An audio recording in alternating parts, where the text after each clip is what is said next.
Բարև ձեզ սիրելի ունկնդիրներ, ես Օֆելիա Կամավոսյանն եմ, հանրային ռադիոյի եթերում կրկին երկրորդ շնչառությունն է, առաջին հայկական մեդիա նախագիծը, նախատեսված ավագ սերնդի ներկայացուցիչների համար։ Մենք ներկայացնում ենք 60 և ավելի տարեկան անձանց ուզող բոլոր թեմաները, առողջ ապրելակերպ, սննդակարգ ծառայություններ, բժշկական կենտրոններ, առողջական խնդիրներին նույնպես անդրադառնում ենք, այնպես որ նոր թափի երկրորդ շնչառություն վերցրեք, այսօրվա մեր թեման հետաքրքիր է, տարեցների երգչախումբը, երաժշտությունը, մեր հյուրերը երգչուհի Հասմիկ Բաղդասարյան Դոլուխանյանն է եւ Դովտ կենտրոնների տնօրեն Արևիկ Համբարձումյանը, շնորհակալ եմ, որ ժամանակ գտաք եւ այս հետաքրքիր թեմայի մասին կխոսենք։ Միանշանակ։ Շնորհակալություն հրավերի համար։ Արևիկ, ես գիտեմ, որ Լոֆտ կենտրոնները միշտ պատրաստ են եղել տարեցներին հյուրընկալելու։ Ուզում եմ ընդհանուր առմամբ ձեր մոտեցման մասին ասեք, ավագ սերնդի ներկայացուցիչների հանդեպ եւ մասնավորապես արդեն այս նոր նախաձեռնության, որ սկսելու եք կամ արդեն սկսել եք։ Սիրով 10-ամյա պատմության մեջ Լոֆտ կենտրոնը հանդիսանալով ավելի շատ եւ ճանաչելիություն ունենալով որպես երիտասարդական կենտրոն, պիտի չմոռանա նաեւ ավագ սերնդի երիտասարդների։ Այո, իր կարգախոսը Լոֆտ բոլորն այստեղ են։ Երբ 2014-ին Երևանյան Լոֆտը բացվում էր, նախ մեր ռազմավարության հիմքում բոլոր մարզերում մեր հանրապետությունում ունենալ նմանատիպ կենտրոններ եւ այդ կենտրոնները մեծ ցանկություն կար որպեսզի դառնան ընտանիքի եւ հասարակության առհասարակ բոլոր շերտերի համար երկրորդ տամպես մի բան։ Ամերիկյան մի այսպես բանկը երրորդ տեղը, հա, աշխատանքից եւ քո սեփական տանից հետո այն երրորդ տեղը, որտեղ դու քեզ ավելի ջերմ ես զգում, ավելի ազատ ես զգում եւ որտեղ միևնույն ժամանակ դու կարող ես ինքնազարգանալ, կրթվել, ոչ ֆորմալ կրթություն ստանալ, քո ժամանցը եւ մասնավորապես ինտելեկտուալ ժամանցը կազմակերպել։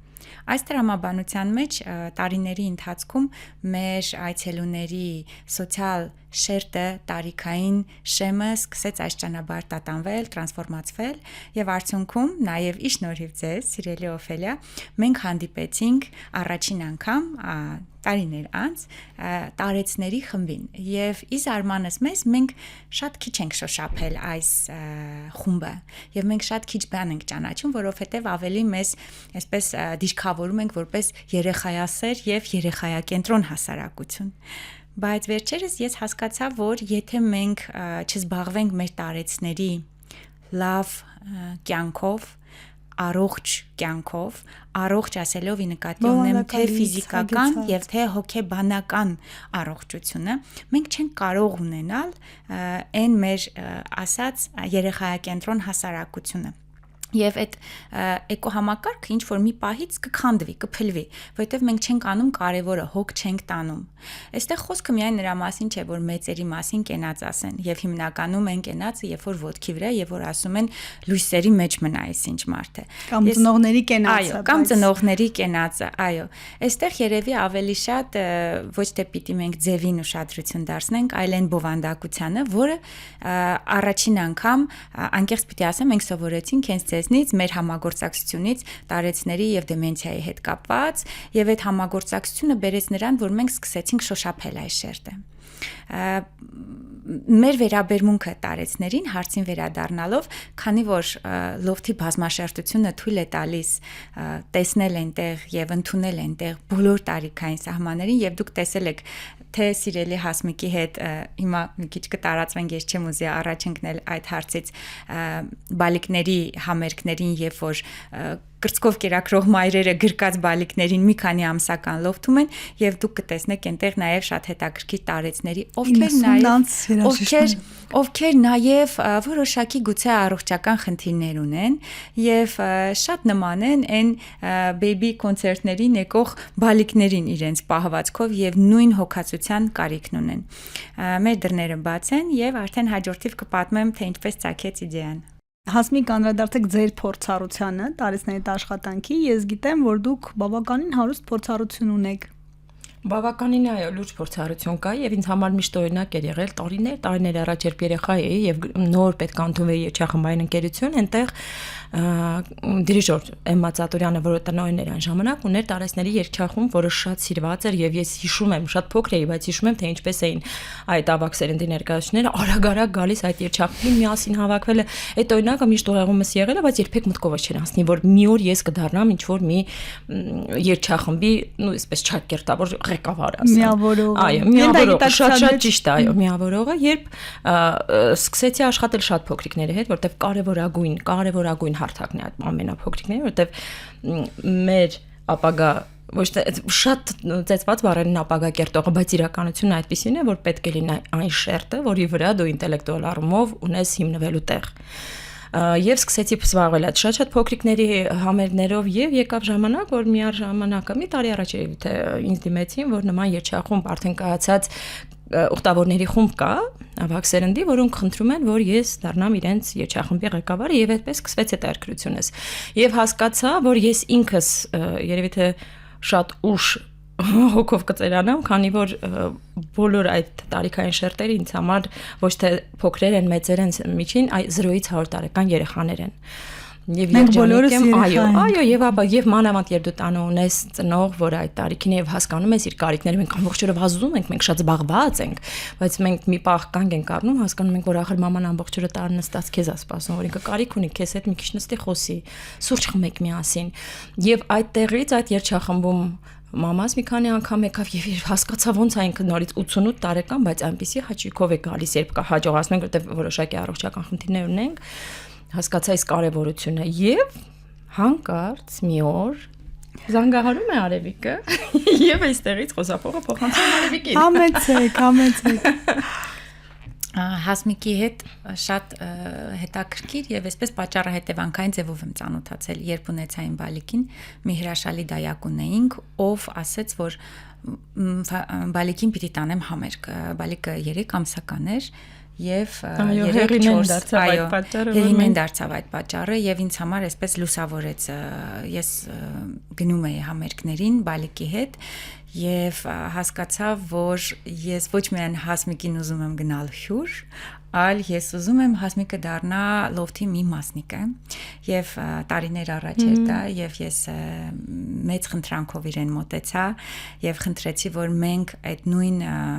հարթակը, այնինչ իր մոտ ստացվել էր տարիների ընթացքում կառուցել, ձևավորել, նաեւ նույնը ստանանք, որքան շատ այնքան լավ, այն օրը այդ մասին դու նաեւ ասեցիր, որքան շատ այդքան լավ հարթակներ մեր մանուկներին գրագետ մշակութային կրթություն տալու։ Եվ այսպես Հասմիկի հետ մեր ընկերությունը եւ մասնավորապես մեր կառույցի հետ ընկերություն, որտեվ կառույցի հետ նույնացնում ենք Հասմիկին, այսինքն ինքը արդեն այսպես լոֆթի էկո համակարգի մի մասնիկն է։ Ամեն ինչ սկսվեց մայրիկիցս կամ կոնկրետ տարեցների երգչախմբի հետ կապված, այսպես շատ եւ հիմնականում ես վստահ եմ, որ փորձը նաեւ ցույց է տվել, որ շատ հզոր, պետքական եւ երկարաժամկետ եւ կյանք ունեցող նախագծերը սկսվում են սեփական անձի փորձառությունից եւ այդ փորձառության հետ, այո, եւ մայրիկս Վանաձորում է, ես Երևանում եմ,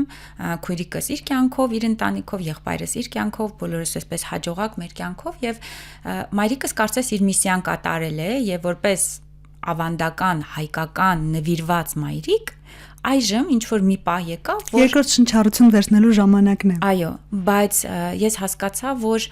ինքը ոչ թե կարիք ունի միայն, որ մենք ամեն օր իրեն այսպես չեքմարքի նման զանգահարենք եւ հարցնենք ոնց ես, այլ ինքը կյանքը ապրելու նոր գույներ, առօրյա նոր ընկերներ, նոր փորձառությունների կարիք ունի, որը ցավոք առայժմ մեր համակարգի մեջ լավ ձևավորված չունենք, հատկապես մարզային։ Այո, ես գիտեմ, որ սոցիալական նախարարությունը որոշ պրոյեկտներ եւ տարեցների ցերեկային խնամքի կենտրոններ եւ այլ տարբեր բաներ անգամ տեսահոլովակներում տեսի ինչպես են ապարում, ուրախանում եւ այլն, բայց ես նաեւ հասկանում եմ, որ շատ շերտեր կան նաեւ մարզերում, որ անմասն են այս ամենից։ Ուստի հասկացա, որ պիտի բոլորս ով ինչքան հնարավորություն ունի, ստեղծի այս միջավայրը եւ այսպես հիմնվելով իմ մայրիկի կարիքին, այո, Հասմիկի հետ սուրճի շուրջ ես խնդրեցի, առաջարկեցի, գուցե մենք մի բան անենք, որովհետեւ կա հարթակը, կա փորձառությունը արդեն երեխաների հետ։ Այո, եւ այս նույն մոդելով փորձենք անել նաեւ մեծահասակների նախնական առաջին իրադարձության օրը շատ արագ են կարել ամեն ինչ, առանց երկար բարակ կոնցեպտներ մշակելու, այսպես Հասմիկի հետ իրար զգացինք, որ դա անելու ենք եւ դա հաջողվելու է։ Այդպես է, ես կարող եմ հավաստիացնել։ Մի զանգով մեկ պրոյեկտ։ Շնորհակալ եմ։ Եվ իհարկե մտավախություն ունեի, իհարկե կարծում էի, որ հեսա երկու հոգի են գալու, Հասմիկն ինձ ասում էր՝ մի անհանգստացի, եթե երկու հոգի էլ եկան, մենք անելու ենք այս իրադարձությունը։ Եվ արդյունքում մեր սոցիալական ցանցերի մասնագետը գիշերվա 1000-ին ինձ գրում է, որ մենք 50-ը հատել ենք գրանցումների ու ես ասում եմ կանգնացրա գրանցումը, որ ավելի ճիշտ կազմակերպենք process-ը։ Եվ այսպես եղավ առաջին օրը Հասմիկը կպատմի իր տպավորությունները այդ։ Հետաքրքրին այն է, որ այս տաղավարում մասնագետներ, բժիշկներ, հոգեբանները բացատրեն, որ հոգին չի ծերանում։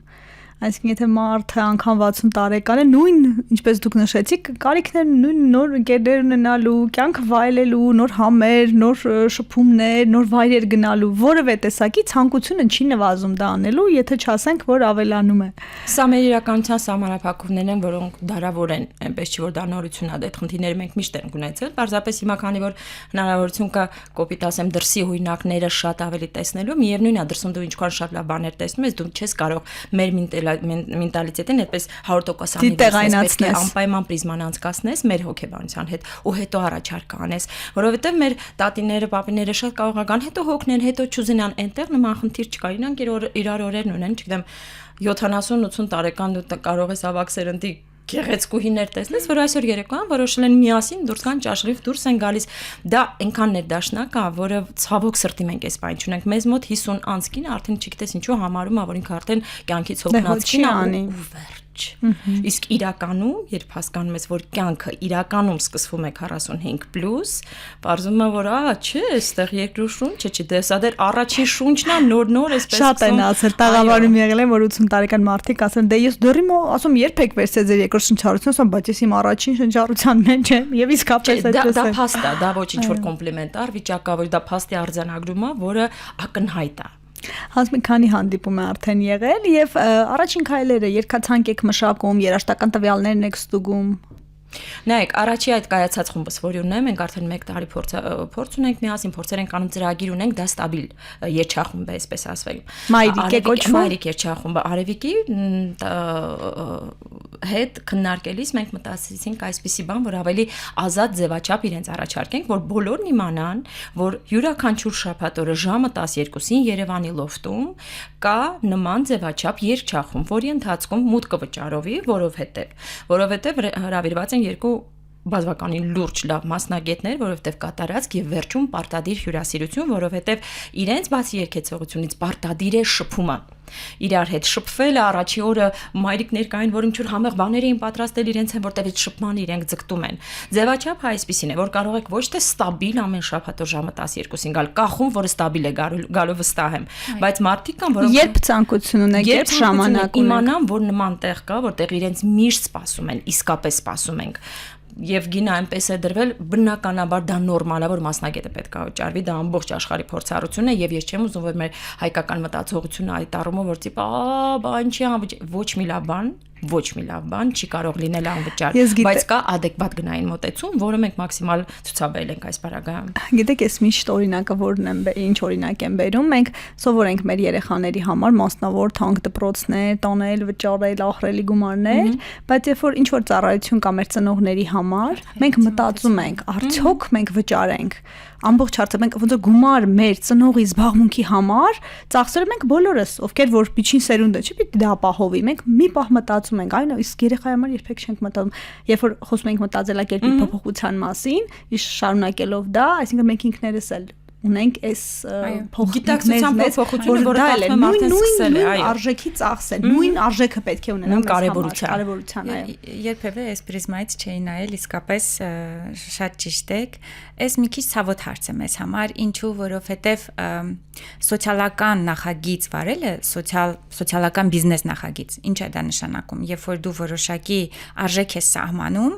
այդ պրոդուկտից կամ այդ տարածքից օգտվելու, որի ամբողջ հասույթը գնում է այդ կառույցի ինքնապահպանմանը, ծախսափակմանը։ Սա այնքան པարզ դրամաբանական է, որովհետև սկսած այդ տարածքի վարձակալությունից, այդ մեծ անձնակազմից, այդ պատշաճ վիճակից, սկսած ինտերնետից, դաշնամուրից, սպասարկումից, էլեկտրաէներգիայից, Wi-Fi-ից, այսինքն ամեն ինչը ֆինանսաժ է։ Եվ երբ որ դու կողքից շատ հեշտ է ամեն ինչ երևում։ Այո, ես գիտեմ, բայց երբ որ դու սոցիալական բիզնեսը ворթեգրած, որպեսզի դու կարողանաս այն աշխատած մեկ լուման փակես քո կառույցի ծախսը եւ դու այստեղ չես կարող լավ բան անել, եթե դու դա չես կարողանում ծախսափակել։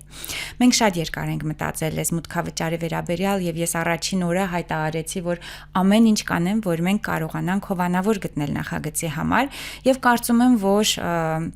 կգտնվեն տարբեր կառույցներ, ում համար հենց այս տարիքային սեգմենտն է որպես թիրախ հետաքրքիր, որովհետև նաև հովանավորչությունը նույնպես բիզնես կոմպոնենտ ունի։ Եվ այսպես ուղղակի չեն հովանավորում, ես հասկանում եմ, ամեն դեպքում մենք կփորձենք բայց իրանք էլ ունեն ծնողներ։ Այո, իհարկե։ Մենք հիմա պատրաստվում ենք երրորդ հանդիպմանը այս շարքի եւ թե առաջիկա շաբաթ օրը։ Այո, առաջիկա շաբաթ օրը եւ դեռ չի իջել հաճախելիության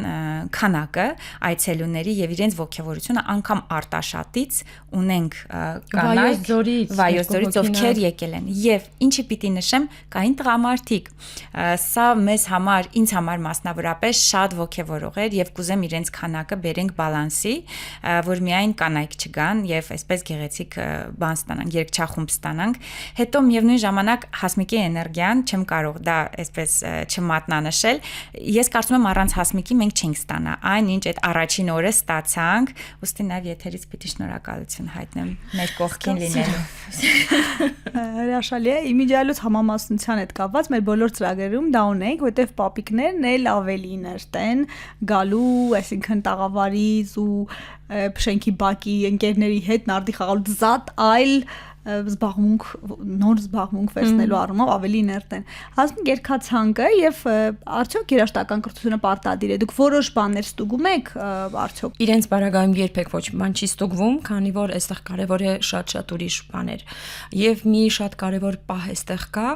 քանի որ դա միայն երկեցողություն չի դա շնչառությունն է դա ռիթմիկա է դա լիքը բաներ որ անգամ ուղեղի մի քիչ դանդաղացած անգամ աշխատանք կարող են կարագացնել եւ ինձ համար շատ լուրջ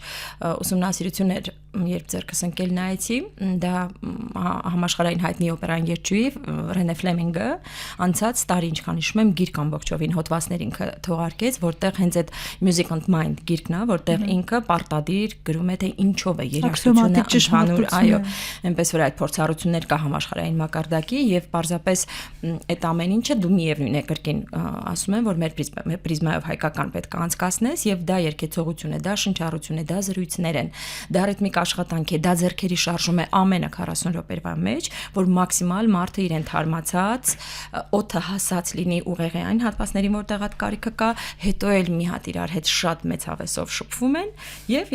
իրար ասում ենք ստեսյուն, ինչ հաջորդ շաբաթ։ Իսկ ինչ երգեր են։ Հիմնականում այդ երգերն են ժողովրդական եւ կոմիտաս, դա այն երգացանկն է, որ ինձ համար ամենաառողջարարն է եւ դա ապացուցված է, որ մեր երգերը իրենք ունեն շատ լուրջ առողջական սեգմենտի մեջ, այդ երգերն են առաջնայինը։ Հետո երբ ծրագիրը արդեն հիմնականում կազմված կլինի, միգուցե անդրադառնանք նաև ինչ որիշ երգերի, որը ցանկությունը կլինի։ Հետո հիմնականում բառերն էլ գիտեն երգերի մեծ մասը։ Դա ել կա, բայց այստեղ շատ կարևոր է ինչ որ մի նոր բան պարտադիր լինի, որ ուղեղը ստիպված լինի ինչ որ մի նոր բանի վրա ֆիքսվելու եւ սկսելու աշխատելու վրա։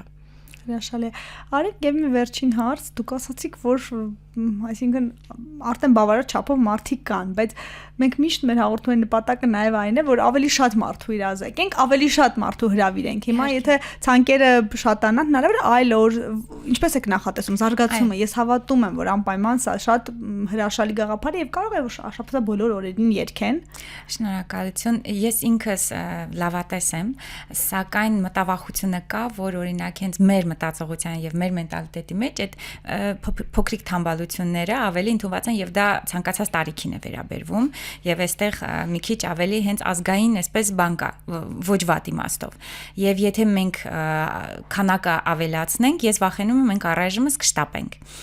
ավելի ցանկալի է մեր պարագայում թող 100 հոգանոց դահլիճ լցվի եւ քեֆ անեն ուրախանան իրենց տրամադրությունը բարձրանա որից այսպես կմաղվի եւ ժամանակի ընթացքում մենք ունենանք 30 հոգանոց հստակ երգչախումբ եւ դա կլինեն այն տարեցները, ում համար դա կարևոր է, ում համար շաբաթ օրվա ժամը 12-ը արդեն փակված է եւ ովքեր պլանավորված այդ օրը գալու են երգչախմբի։ Նախնական մենք նախատեսում ենք ունենալ այ baby կոնցերտների պես մեծ, որից կմաղվի։ Ես առաջին անգամ երբ որ նոտա վերցրեցին իրենք, հենց այդ առաջին պահը, այսպես Հասմիկն ու ես իրար նայեցինք, որովհետև բավականին պատրաստված էին։ Գրեթե չունեցանք անգամ լսողությանը հնչողության խնդիր, որովհետև կարծես պատրաստած երգչախումբ միանգամից սկսեցին երգել եւ մենք ինչու, որովհետև նրանք ովքեր եկել էին երգի դասի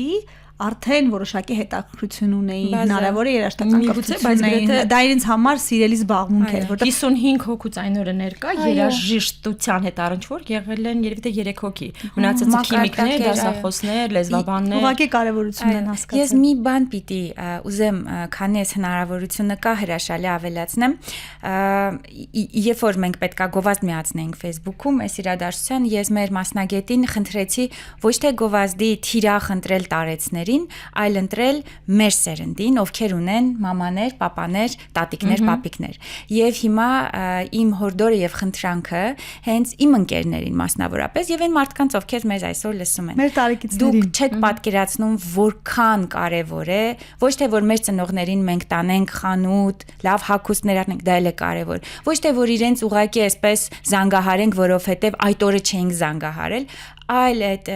փոքր բյուջեն, այս պարագայում շատ ծիծաղելի փոքր, անկեղծ եմ ասում, մենք կարողանանք տրամադրել նրանց կյանքը նոր գույներ ավելացնելու, նոր ընկերներ ձեռք բերու եւ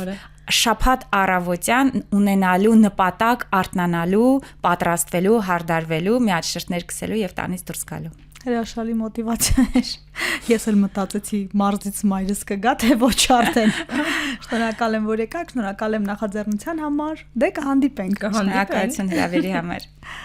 Ակտիվ եղեք, լսեք մեզ Հանրային ռադիոյի anradio.am կայքում, դիտեք հաղորդումը։ Բաժանորդագրվեք Երկրաշնչառության YouTube-ի ալիքին, գտեք մեզ TikTok-ում, Instagram-ում, Facebook-ում, գրեք ձեզ ուզող հարցերի մասին։ Մենք դրանց անպայման կանդրադառնանք հաջորդ թիվ։ Առողջ ու երկար կյանք եմ մաղթում։